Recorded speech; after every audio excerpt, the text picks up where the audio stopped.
Hi, I'm Danger Dan Jers, the host and GM of the D&D Real Play podcast, D&D Dark. Join us on Wednesdays for an absurd, over-the-top comedy horror adventure, starring some of history's most infamous monsters. I'm Ben Magnet. I play Mary Frankenstein, our barbarian. I am Daniel Cruz. I am playing Imhotep the Mummy, our cleric. I'm Jordan, and I play Larry Talbot, a lycanthropic warlock. I am Grayson, playing Jet Griffin, the Invisible Man, the party's rogue. I am Aaron. I play the Phantom of the Opera, our bard. For more information, go to dndarkpodcast.com and listen to us anywhere you find podcasts. Let's go. Master of all things tabletop. With the Paladins of Podcast. They ruin the games you love by talking rules that suck, how to build kick-ass encounters, destroy worlds, and really get your players invested. So go ahead and throw that fistful of dice at someone. Because we're going on a side quest. What's up, everybody? Welcome back to another episode of Sidequests with your Paladins, a podcast. Today, we have Tucker with us, and we want to jump right into something that has been proven to be necessary and needed, and Epic Table Games has tried to fill a little bit of that void with the social contract. And we're going to talk, hopefully at length, about multiple different opinions on the social contract since it was released through Drive-Thru-RPG just 2 days ago as of recording. So by the time it has released, our episode's released, it will have been out for 4 to 5 days. So how are we all doing? Tucker, Eli?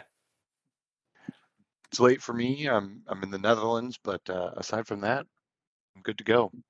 It's a beautiful night. It's a gorgeous night here as well. A little humid, but definitely a beautiful night. I was out on the water tonight. A lot of fun. Kind of tired, but raring to go here. Good. We have a lot of the smoke coming in from the Canadian wildfires, so hopefully everybody up north is as safe as they can be and doing everything they can to, I'd love to say positive, but it can be really devastating depending on how bad the area is. So the social contract, I sent you both copies of it. I'm giving it out for free through Drive-Thru-RPG, through our website. It's been up before, but because we finally got our status to be able to sell through other networks, it's gained a lot more traction. Based on the title, cover, etc., what are your gentlemen's first thought on the social contract itself? It reads very lawyerish. It does seem like a social contract. I will say it's a little bit different than a set, like there are a number of documents out there that are like session zero, like veils and lines documents. Mm-hmm. This is more of to contract.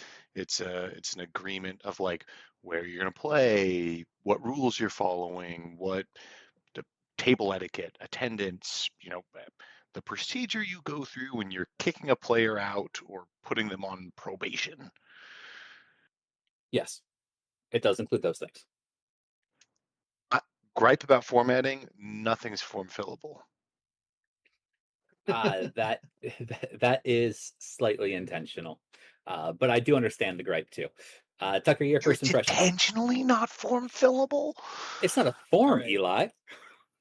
So first, I will admit, I know this is not a particularly productive piece of feedback, but the first thing I noticed is that the woman on the cover is wearing Phoenix Wright's exact outfit from Dual Destinies Forward. And that was a little distracting. I didn't get that reference. No, I don't know if that's intentional. I don't know if that's intentional or not. I think it's hilarious. I love it. I'm a huge Ace Attorney fan, so I am very high. It even has the little attorney badge. If you look, it's not the exact attorney badge, but I've heard about these games. Dude, if you haven't played these games, play the games. They're so good. They're so funny.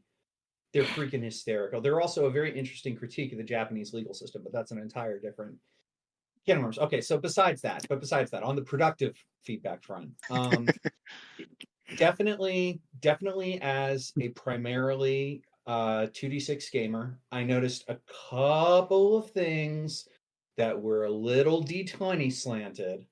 But in general, I think that speaks to how I feel about it as a whole, which is I think this is a really good jumping off point.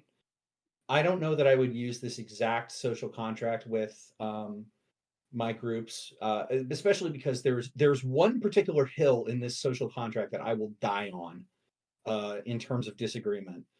But in general, I think it's a great jumping off point. I think it's a great way for people to make their own social contracts. Okay. Because every situation, it goes even beyond every group is different. If you go back to Rousseau's social contracts, to Hobbes's social contracts, the origins of the social contract terminology, every group of individuals in any circumstance forming the social contract has its own considerations that need to be thought through. So this is definitely something that I would recommend as a square one. Well, I wouldn't even call it a square one, as like a guide. I would say, like, I think there are a lot of really good things in here. The idea of talking about, I don't know if we want to get too much into nitty gritty, but the idea of talking about medical conditions was so mind blowing to me, and everybody should do it. Let's like real broadly. It's got scheduling, location, attendance, team rules, table etiquette, players exiting and entering the game, player safety, medical conditions and allergies, and very broadly game information. Right. And at the very end, like most contracts, it's what a DM will provide to the players. It's a promise as the DM will provide world lore, be on time, be prepared, and not really fluff through it. So it's a way to hold both player side and DM side up to at least to some standard. Before we get into really some of the nitty gritty and those bonus points that you wanted to get into, Tucker, I'm really curious what the hill that you're willing to die on is.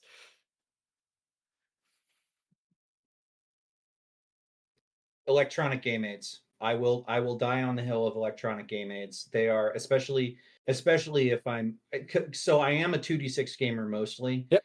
But if I'm running D20, I need my electronic gamer aids. I cannot. I certainly can't run without them, and I really prefer to have them as a player as well. Having a searchable spell book is because I always play casters. Just having a searchable spell book is I mean, that's, to me, that's one of the huge, any downsides of it are mitigated by the fact that it doesn't take me 15 minutes to look up a spell every single time I try to find one in the book. So right. And that's where, in this particular social contract, it comes from some of the player issues that I've had at my own particular table. And one thing that this is really the divisive jumping point off for is that primarily this is used at physical tables. You'd have to adapt it to a digital table. A lot of those table etiquette things like food at the table, etc., get wiped right away. But the digital gaming aids aren't outright banned here in this particular contract, but it's a good place to sort of start. I don't want people distracted with Angry Birds. I don't want people with, all of their other YouTube videos up while they're supposed to be sitting at the table. It's try to minimize distraction. And so long as we're minimizing the external distracting factors, I'm okay with other things like electronic aids. I usually don't have computers up with me, but if I need a quick reference, I do have access to the internet. But I do what I can to mitigate a lot of that by making a ruling and then looking into it after game. So on board. I do feel like there is a noticeable difference at the table between someone using a game aid to help their game and using it for distraction. So I also agree with. I read this as electronic devices, as in like, using your phone for texting, watching videos and stuff like that, not like looking up spells and stuff like that. I feel like there's if you're looking up a spell, I feel like that's usually more engaged because you're like, oh, I've got a spell, 1 second. Sort of activities. Now, truthfully, I've even been at tables that have outright banned any electronic devices. So if you weren't prepared 100% with something at least written down, you were shit out of luck. So there's got to be a somewhat like a medium ground somewhere. And I'm not trying to cater to everybody here, just kind of through my personal experiences. So a lot of what we've talked about is some of the bits and pieces here, but one of the questions that I had on Facebook was, how do you really use this thing? Like, why not just cover this in a social like setting, session 0? And why isn't it just simply table etiquette? And I'm hoping you guys will interject some points here, because in my thought process, it's not a session 0 in a book. It's designed to be used during session 0. This is where you would log what game you're playing, the rules you agree on. This is your affirmations of player expectations, DM expectations, and where you set your precedents. So when you find a bumpy scenario, you have something you can refer back to and how you're supposed to agree to solve certain issues. Do you exit players via majority vote, or just DM says final call no matter what on bringing in or leaving new players behind? How do you handle NPCs or PCs after they leave? My mind was drawn to the fact that in-game, or how to manage game management. And because there were two sides, that's what made it a social contract. Table etiquette we all agree on, but a contract we're both providing something for one party to the next. I think there's some interesting like overlap between like a Veils document and this document, because this is a lot more like not necessarily what's going to be in game, but social contract. So it's like how actually you as people are going to interact. Yep. I did see one thing that was interesting. Fill me in. You, Rob, have said you don't care if a player actually cheats at the table. Yet, in this social contract, say dice fudging or dishonestly manipulating results is discouraged. I said I let it happen. I didn't say I don't discourage it. I just don't encourage it either. I tell them, hey, we're going to try not to fudge our dice here. I understand why some people do. I give them that moment, but that's a personal game table thing. Like I said, the social contract had to be rather broad. Most people don't like dice fudging. Well, it's also to a certain extent, like the it's something you can have. There's an idea, of course, in law, if you will, and politics and social justice, even called selective enforcement, right? Where just because there's a law doesn't mean you have to enforce it equally all the time. Now, obviously, this raises questions about fairness and justice and all that, right? But it does mean that if you want to turn a blind eye to it sometimes, but if there's something really egregious, or especially in a case where maybe there's a PC versus PC thing on the line here, it might be good. And this is really why I like the idea of the document in general, having a document as opposed to just talking about it in session 0. You have something to point to that is written down, right? That's one of the two big things in favor of having a document, is you have something to point to that's written down. So on this fudging issue, maybe sometimes you let it slide. Maybe sometimes you pretend you didn't see it. But if you need to, here's something you can point to that shows that we're discouraging this at the table. Are there any, like, do they ever talk about cheating in any RPGs that any of you guys have played? Do they ever talk about, like, what if a player cheats? Like, can you lie about the number? Like, aside from paranoia, where everyone is really cheating, or the GM is always cheating. Like, is that addressed in any books? I think I've seen it once or twice in newer rule systems, but I can't recall which, if any, honestly. All I can really think of is if the table isn't having fun and you need to bluff your numbers, I think is what they called it as a DM, to encourage fun. That was the thing I recall. I think I I want to say I think it might be mentioned in Star Wars Saga of all things, which is a Star Wars. It's the last Star Wars D20 system they made, which is like 15 years old at this point.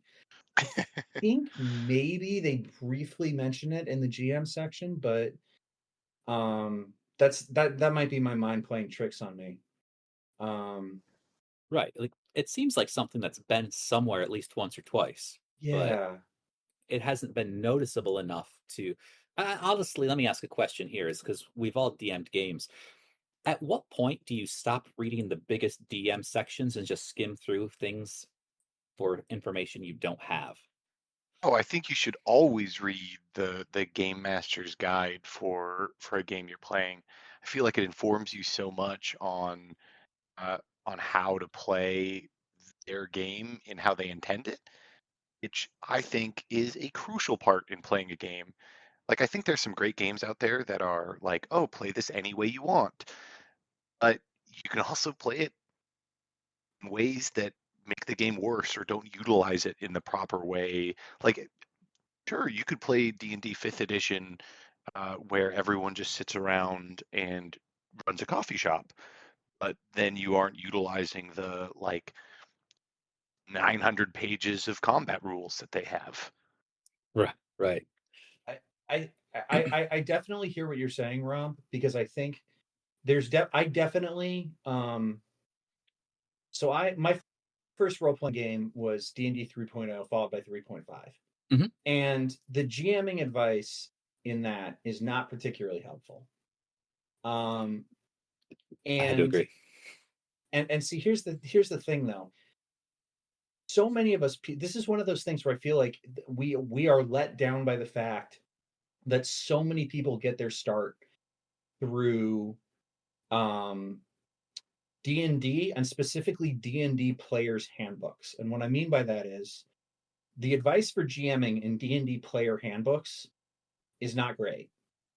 And I feel like a lot of people don't read the DMG. And I will admit, I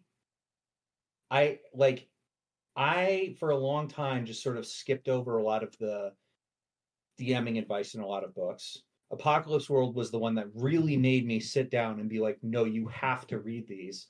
And I got curious and I looked at others. And I will say, in D&D's favor, I ran a D&D campaign. The last D&D campaign I ran was about a year ago now. And before I did it, I made a point of sitting down and completely reading through the player's handbook and the DMG cover to cover.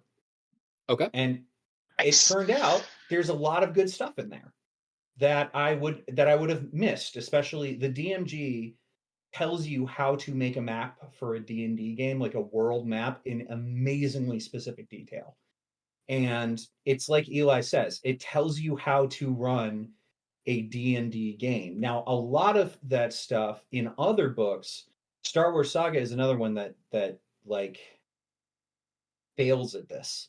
Star Wars Saga is one. It's just on my mind because I mentioned it a second ago, where it's like, yeah, there are all sorts of different ways to run a game, and whatever way you choose is the right way for your table. And that's not helpful. And I feel like there have been so many of those that it's made us as gamers blind to the ones like Apocalypse World, like a lot of 2d6 systems. A lot of indie games are better about this, that tell you, no, here is how to run the game. And I think that, Eli, you're absolutely right. We as gamers need to get back more towards reading those sections because it does really help the game. I definitely agree. It helps reading the game. I can't say that I always read them. I have Also read them. why, yeah. Also why I hate games that are like I hate games that are just universal. Like, oh, play this in any setting. Play this in anything. Just do whatever you want with it. It's like, sure, yeah. But there's so many games out these days. Like, I don't need one role-playing game to play in every setting, in every genre, for every campaign type. We're so spoiled as gamers these days. Like, choose a game specifically for the type of game you want to run. Your games will be much better. That's what I really like about the Savage World system, because as a base system, it's great. It's just a good, flat, generic setting. And then you can supplement from there with multiple different other additional rules, settings, etc., that at least work with the base system. It's actually when it comes to go ahead. I was just going to say the thing about Savage Worlds, though, as opposed to a lot of generic systems, Savage Worlds is a generic system that picks a direction. It's a generic pulp system, right? Mm-hmm. That's why it works versus the example is GURPS, right? GURPS is a nothing system. GURPS doesn't tell you what to do until you add 3 or 4 source books to it, right? But Savage Worlds says, I don't care where you're putting me, but we're doing a pulp game. Yep, and it sets the tone. Whereas the same thing with our social contract helps set the tone of our game. I got to tell you, as I'm listening to how we talk about and describe a lot of our DM side experiences with the rule books and everything, I keep thinking about some of the aspects in the social contract that have been important to me. And what I didn't include here that I have at my own table is a schedule, not just for when game is held, but in-game schedule. Like game starts at 5, officially rolling dice at 6. We have an intermission at 7:30. Get back at 8. Game ends at 10. Like that is set how to run a game for my table. And I may have missed things like that in any Dungeon Master guide in any of the series and systems that I have, but those kind of things aren't always covered, or are they? I know they're not always covered, but are they ever covered? I've joined a few games where like there was like an expectation you show up at 5, we explicitly will chit chat until 5:30, and then I start rolling. Mm-hmm.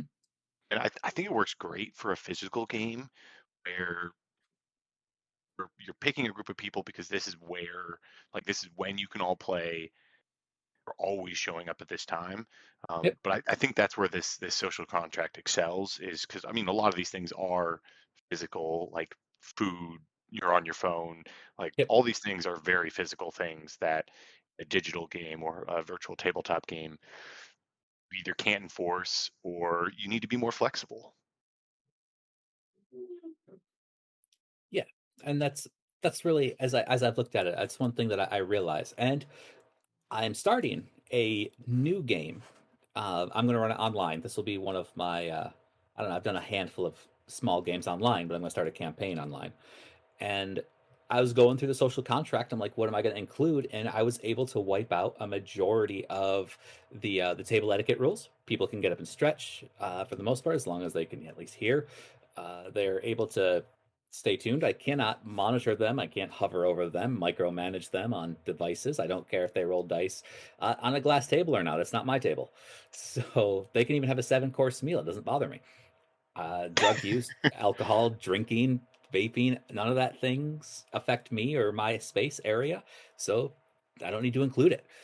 It is, oh, you're right. These tactile things are very important for table, in-person table games, but the digital space, you can definitely shortchange it. That's why I've defended this as a starting off point, a jumping point, like Tucker had said.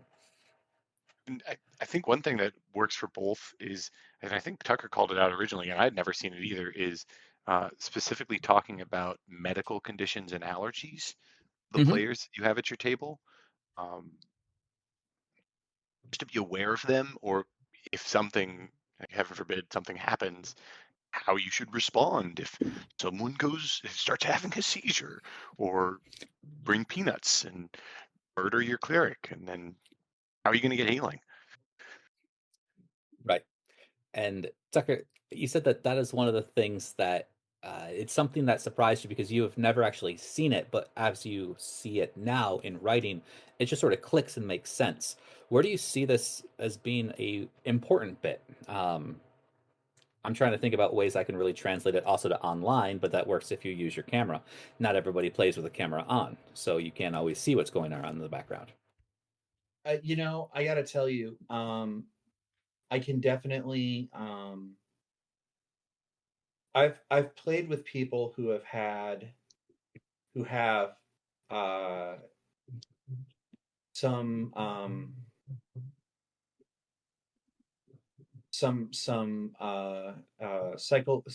psychiatric challenges, where if things are overwhelming for them, they may need to take a step back. Where if I've played with people who have PTSD, and if they, have a PTSD trigger go off, it can be very sudden and very confusing for everybody else. And definitely it strikes me as something where just having the ability to say, hey, if I disappear from the mic, if I just disappear for a few minutes, check chat, I might have said I need a moment or something, and pieced out. Or I mean, if I was playing with somebody with epilepsy online, they might want to say, hey, if I just suddenly drop out in the middle of a sentence and you're hearing, and you don't hear from me, here's a number you can call to make sure I'm all right, or something like that. I think that's, but it's also, I mean, it's definitely something I'm going to bring up in my in-person games. It's such a good idea. There's also, I will, so I am, this isn't something that really comes up a lot in a role-playing game context, but I'm Jewish. I eat with some kosher restrictions. And I've definitely had it happen where somebody brought snacks and I couldn't eat the snack. And that was sort of a feel bad moment for me, and it was a feel bad moment for them. And maybe in addition to food allergies, diet restrictions are something I would talk about if snacks were a expectation at my table, which isn't something I ever would have considered bringing up in an RPG context, right? So I think that's another reason to discuss. It just sort of made me think of it with the allergies sort of thing, right? But it's like it's interesting how our lives are so, to borrow a term, intersectional, right? That there are so many different things that we bring to the table as people that can have impact. And that, to circle back, is one of the other reasons I really, really like the idea of having a written document like this, because I will say I am an imperfect human being. I will forget things in session 0. If I don't have a written list of things, I will forget them. And having a document like this is just a really good way to, because people also, we've advanced enough that I feel most gamers know what a session 0 is, but a lot of people, or have heard the term, let's say, but a lot of people just assume it's about triggers and content warnings, and don't think of it as anything more than that. And this is a really good way to show that there's more to discuss at a session 0, and here's a list of things we can discuss at a session 0. That's true. That's true. The one thing that I have seen that might be missing from this, at least from my personal experience, is there's not like, there's a lot of game information and there's a spot on communication, but there's not really, like, if you have an issue reading this document about the social contract, I don't really know how I would, as a player, bring up this issue. Who do I contact? Who do I talk to? You're right, because in the it says if there's something the DM, because I would approach somebody privately, not publicly call them out of the table. I would assume, and that's my fault, because I had assumed that somebody would just bring something to me to handle something as the DM and solve from there. But you're right, it does not say, hey, you can reach out at any point in time, you can contact me through these messages, these methods, etc. That's a really good point that should be added. It's something that we need to talk about in session 0 anyway, because a lot of times, I would like to ask Eli and both Tucker here, how many times have you had an instance where somebody has said, hey, if there's shit going on, let me know? Well, this is why I bring it up. It's because I ran a session the other day. I started a Wild Sea campaign, and I ran a session 0 to get everyone introduced. Also, just to gripe, I gave out them all veils. I've got a group of 5 players. I gave them all like a veils and line document. One of them filled it out. Only one? Only one. But the reason why I gave it to him is because we had a session 0 and we all were talking about this, and I was like, hey, I'm going to send you all these documents. Like, here, check out this lines and veils, filled out separately, and then send it to me. And one of my players, like, they hadn't been playing RPGs for a while, and they showed up a little bit too drunk, and they were just going on wild tangents and super distracting. And anyways, a couple of the players were like a little unnerved, a little bit uncomfortable by it, and they all reached out to a different player. And then that player reached out to me. Okay. And that player was like, hey, so a couple other players reached out to me about this. And I was like, I thought it was odd, but no one had reached out to me of this entire group until this one person had, after speaking to a couple other players. And it's something that I realized I needed to bring up more, is like, please, if you have any issues with anyone else at the table, regardless, like, please, I'm always someone you can reach out to and talk to. Right. And for lack of better terms, that was something you had failed to present. And because I'm not experienced with people doing that, it's not something I think of, because either my players do such things, or I don't generally have to worry about it. It doesn't go in because it's not at the forefront of my thoughts. Again, it's not an ignorant thing. It's just, it's either a natural thing. It has happened. It does happen. And I don't worry about that because it's managed, but calling it out, putting a name on it. It was weird, because like we had this incident, and I realized that the guy was drunk and was like, and so I reached out individually and I sent messages to all the players, like, how do you think that session went? Like, there was some odd energy, like, what's going on? Like, clearly there was some weird behavior, like, any issues. No responses from like all these other players except the one who they all reached out to. Which I was a little bit like, come on. Yeah, that's kind of odd. I can't say I've ever had that happen in oh Lord, I can't even I guess good Lord, I've been running games for way too long is the answer. So in all that time, I can't really. No, that's not true. I did have it happen once, but that was when there was a specific issue between me and another player, where that player did not feel comfortable coming to me directly, because the issue was with it. It had to do. They felt they were really struggling. It was an issue about lethality in the game, and this player had really sort of they really sort of poured their identity into this character, and had very bad idea. The idea of that character possibly dying was like they weren't comfortable with it, and it sort of spiraled from there, and another player had to intercede. It's a long story, but that was an issue between me and that player. That wasn't something like where one player was behaving badly and everybody went to somebody else. That's a little weird, honestly. Well, Eli, in that game particularly, does that one player, that one individual, do they seem to be the party face, the one who makes a lot of decisions? Everybody points to them and they sort of take leadership? They definitely are a more like outgoing person than the other folks, so I can definitely see that being the reason.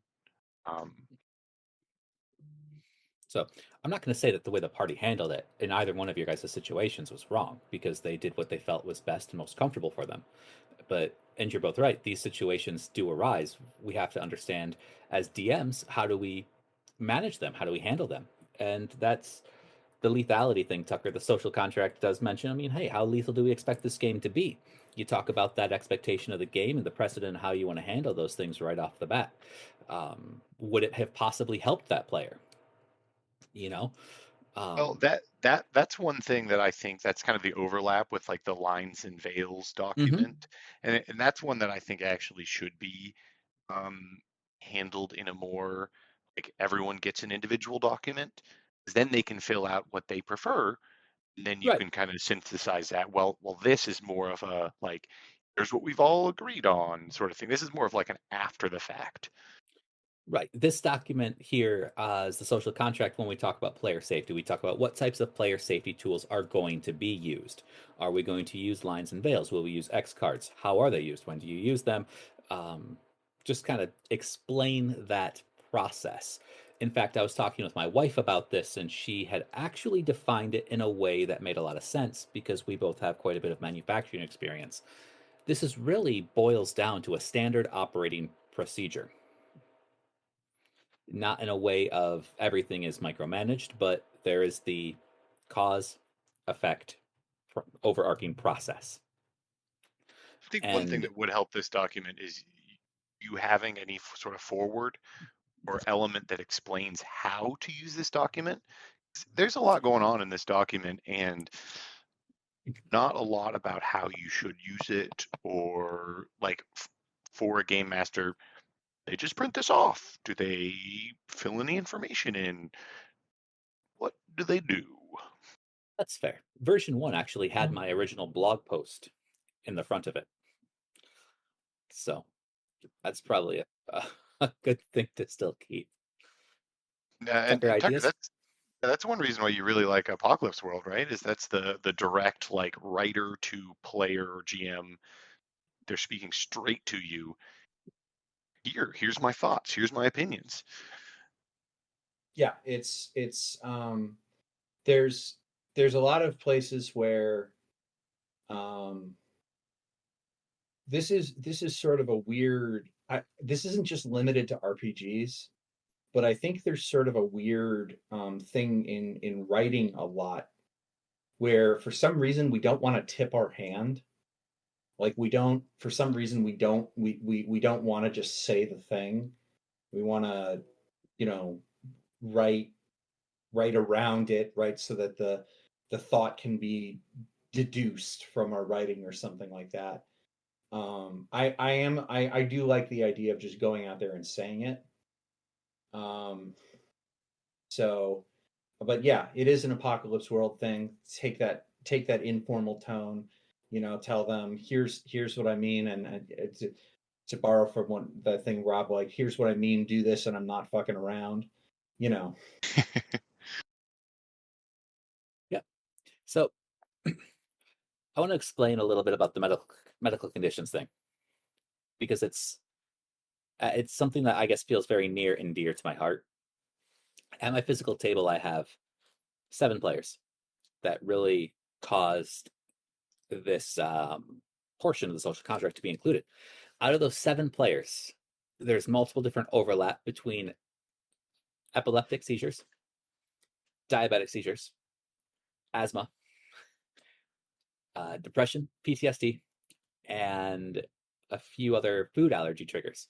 So I have to be able to make sure that I know what to do in case there's some form of seizure, what asthma attacks look like before they happen. Pupils dilating, the whole deal, clammy hands, sweaty. I have to be able to recognize it and make sure they're okay beforehand as players in my space under my game. Having the ability to do that. It also helps that my wife is a certified nurse assistant and she works in the medical field, so she can really help spot a lot of these things. But realizing that the term that is coined from somebody that I ended up not getting along with was medically fragile. And I like the term. It doesn't have to mean breakable, but just any blanket term for people who have medical conditions that should be aware of and concerned with. I use that description. I really need to be concerned for these people there. I consider them medically fragile. A lot can go on. Not knowing that, man, dude, I am scared about a day when something happens because I've had it happen before where somebody told me, if we have a seizure, repeat an uncommon phrase. And when I come to, if I cannot repeat that phrase, call a ambulance. Well, that's a that's a shock, but he was clear and upfront. He told us what to do. Without that, we would have probably watched him die if it ever happened. Jeez. Yeah, and So, I mean, depression is also depression and more mental illnesses, especially once you start once you start playing with people, you become like you friends, you yeah, care about their well-being, and it can really sneak up if you don't know how to recognize the signs or make sure to check in on your friends. I'll say earlier today I was perusing around some of my Facebook groups, just seeing how the atmosphere is going, and I seen somebody post about they had two players who every time they sort of talk about their day or how things are going, they're really down. They're never positive. Everything is really kind of sunken in, and they developed a system where any talk of positivity from the players will net them sort of like an in-game currency, like hero points or action points or advantage points, etc. And since he started doing this, his players have had a noticeable shift in attitude on what they bring to the table, and it's been a positive thing. But the comment section on this, guys, is abysmal. Everybody takes the stance of either, hey, good job, or dude, we're not therapists. And I get that we're not therapists, but we're not trying to diagnose, we're not trying to solve, we're just trying to help them at least feel a little bit more positive for the hours they're with us.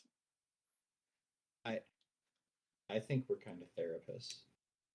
Like I'm not saying that as a joke. Like I mentioned this on the last episode where I was with you all, where there's that meme that's like being a DM is doing therapy for all your friends while also desperately trying to pretend to be a goblin. Like it's unironically like people do use this game as people. First of all, people do deliberately use this game as therapy sometimes.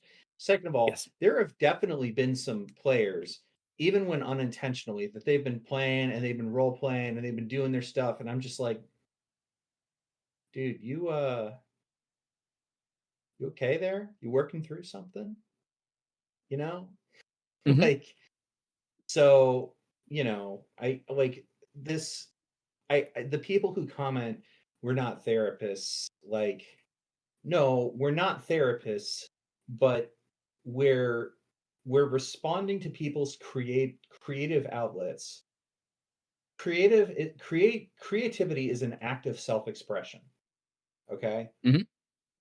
And when you express yourself truly and honestly, you are being vulnerable. And to not respect that, you don't have to be a therapist to respect somebody's vulnerability. And I who agree with that. knows, if somebody's being vulnerable in a way that helps and heals them, then you are taking on that role a little bit. So, man, those people Now, suck, is what I'm saying. Tucker, I've got a question for you, and this goes back to your blog post about gaming thoughtfully. And Mm-hmm. I'd read the blog post, and it really seemed like a lot of times it was some of the questions that we ask ourselves to portray our character actions, or what our character does, and some of the reasons and thoughts behind our character actions and beliefs. However, would you also say that gaming thoughtfully extends farther than that? It actually comes down to us at the table as people? Yes, absolutely. I would say that. I mean, the with the caveat in mind that the answer can sometimes be nothing. Mhm. What does me doing this say about me as a person is a totally valid question to ask, right? Mhm. I mean, this is sort of what I was saying. If I think we all have moments. We've all had moments where somebody at a table has made us uncomfortable with something they've really committed to very, very hard in a way that makes us a little, somebody gets a little bit too into the graphic description of violence. Somebody gets a little bit too into the graphic depiction of sex. Somebody gets a little bit too into There's plenty of other horrible examples. I don't have to go through all of them. And like, Right. yeah, definitely we can take a moment and step back and say, hey, maybe this is something that this is an energy we don't really. God, I lived in California for like 20 years. I sound like a friggin' hippie, but maybe this is an energy we don't really want at this table. You know what I mean?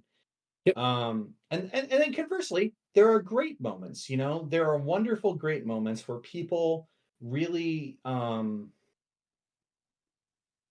have a friend who one of the most flattering things I have ever been told is that she told me that by playing RPGs at my table, she learned to be more self-confident in life. And like, sorry, I like that. I'm literally almost tearing up thinking about because she and she was really like, she's such a cool person, and it made me so sad when she was very like timid and stuff. But now she's, being better at being more assertive, and like that's a totally valid thing to take away from a gaming table. So yes, if you want to start living the examined life, which is a philosophical concept going back to Plato, by doing it at your RPG table, I fully endorse that. Right? Sorry, I'm going off on a rant here, but like this is a concept that's near and dear to my heart. It's okay, and I think. I mean, look at where we started. We started with the idea of the social contract, and yes, that's going to touch on things like the human condition. It's going to touch on things that spread farther than that. We're going to look at a little bit of psychology on why we do some of the things we do, why certain things were included or accidentally omitted, as Eli kind of pointed out.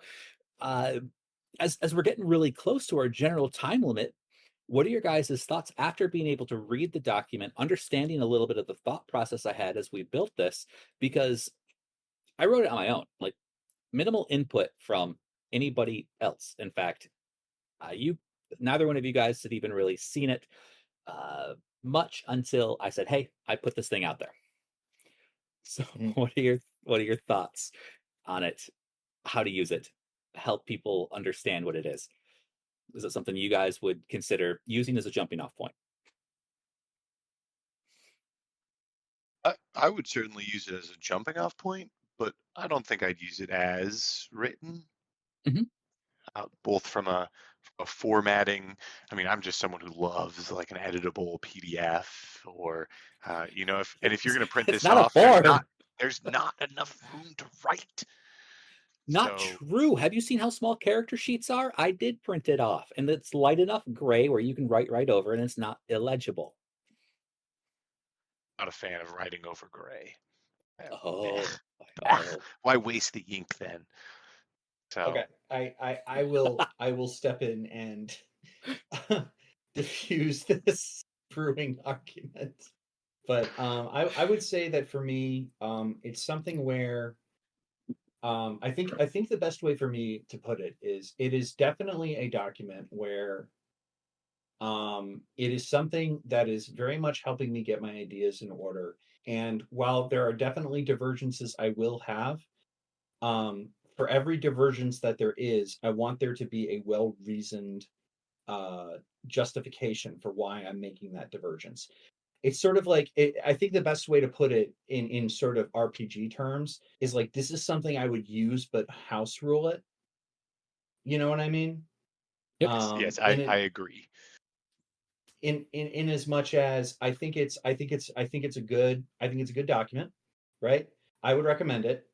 I think that people are going to have to make adjustments for their own game, but no more, I think, for most people than you would have to make for, you're using your standard D&D list of house rules or whatever, right? There are going to be people out there that have a 20-page house rule document for this, and bless. It's like, that's they probably have a 40-page house rule document for D&D.